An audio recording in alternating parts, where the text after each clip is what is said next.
আসসালামু আলাইকুম ওয়া রাহমাতুল্লাহি ওয়া বারাকাতুহু। সম্মানিত দর্শক, আল্লাহ পাকের শান্তি বর্ষিত হোক আপনাদের পরিবার আপনাদের উপর।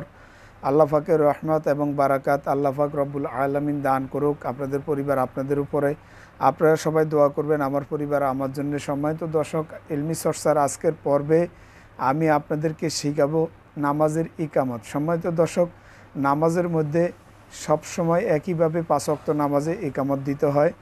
একা নামাজ পড়লেও ইকামত দিয়ে নামাজ পড়া পুরুষগণের জন্য সুন্নাত, আর জামাতের সাথে নামাজ আদায় করলে ইকামত তো অবশ্যই দেওয়া লাগবে।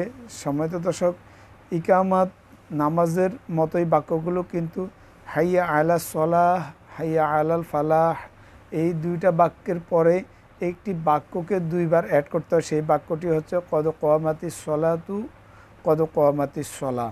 এই শব্দটি অ্যাড করতে হয়। সম্মানিত দর্শক, তো আপনারা কীভাবে অ্যাড করবেন এই আলোচনাটি সম্পূর্ণ শুনলে, এই ভিডিওটি সম্পূর্ণ দেখলে অবশ্যই ইকামত আপনারা মুখস্থ করে নিতে পারবেন, ইকামত শিখে নিতে পারবেন এবং যে কোনো জায়গায় একা নামাজ পড়লেও পুরুষগণ ইকামত দিয়ে নামাজ আদায় করতে পারবেন এবং জামাতের ইমামের সাথে নামাজ আদায় করলেও সম্মানিত দর্শক আপনারা যে কোনো মুহূর্তে আলহামদুলিল্লাহ ইকামত দিতে পারবেন। সম্মানিত দর্শক, চলুন ইকামতের বাক্যগুলো আমি আপনাদেরকে বলে দিব। তার আগে আমি আপনাদেরকে সবসময় একটা কথা বলি, যদি আমার সালাম কালাম, আমার আলোচনা, আমার ইলমি চর্চার একটি কথাও আপনাদের ভালো লাগে, অবশ্যই আপনারা আমার এই চ্যানেলকে সাবস্ক্রাইব করে চ্যানেলের স্টুডিওকে উন্নত করার এবং দিনী দাওয়াতি কাজকে আরও সুন্দর করার সুযোগ করে দিবেন। সম্মানিত দর্শক, যারা আমার চ্যানেলটি সাবস্ক্রাইব করেছেন আমি তাদের জন্য দোয়া করি আল্লাহ পাক রব্বুল আলামিন যেন আপনাদেরকে ক্ষমা করে দেন, মাফ করে দেন। সম্মানিত দর্শক, এবং যারা এখনও আমার চ্যানেলটি সাবস্ক্রাইব করেন নাই আমি আপনাদেরকে বলবো দয়া করে আমার চ্যানেলটি সাবস্ক্রাইব করুন। সম্মানিত দর্শক, চলুন আজানের বাক্যগুলো আমি বলে দিচ্ছি। ইকামতের বাক্যগুলো আমি বলে দিচ্ছি। ইকামত দেওয়ার সময় সম্মানিত দর্শক আজানের মতো হাত কিন্তু উঠানো লাগবে না, স্বাভাবিকভাবে দাঁড়িয়ে থেকেই আপনারা ইকামত বলতে পারবেন।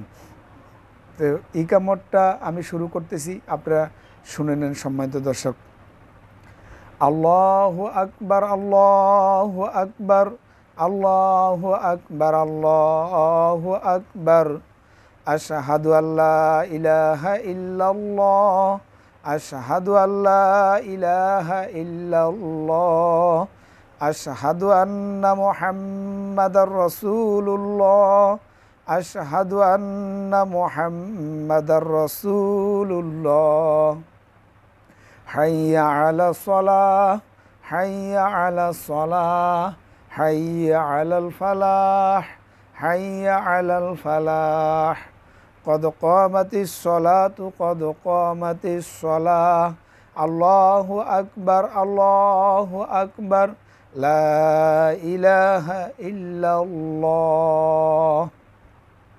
সম্মানিত দর্শক, ইকামত বলার অর্থ হচ্ছে ইকামতের মাধ্যমে নামাজের উপস্থিত অবস্থা তুলে ধরা, যে নামাজ শুরু হচ্ছে এদিকে আহ্বান করা। এই জন্য ইকামতটি একটু উচ্চ আওয়াজে দিবেন, কিন্তু আজানের বাক্যগুলো যেভাবে লেন্দি করে লম্বা টান দিয়ে আদায় করা হয় মতগুণ না আদায় করে, ইকামতের বাক্যগুলো কিন্তু একটু উচ্চ আওয়াজে করবেন, কিন্তু বাক্যগুলো এত লেন্দি করবেন না, স্মল করবেন, ছোট করবেন। সম্মানিত দর্শক, ভাষাগত দিক থেকে এই যে স্মল, ছোট, লিটল, এরকমভাবে আমরা বলি। যেমন ছোট বাচ্চাদেরকে আমরা বাবু বলি, একদম ছোট হলে বাবু বলি, খোকা বলি।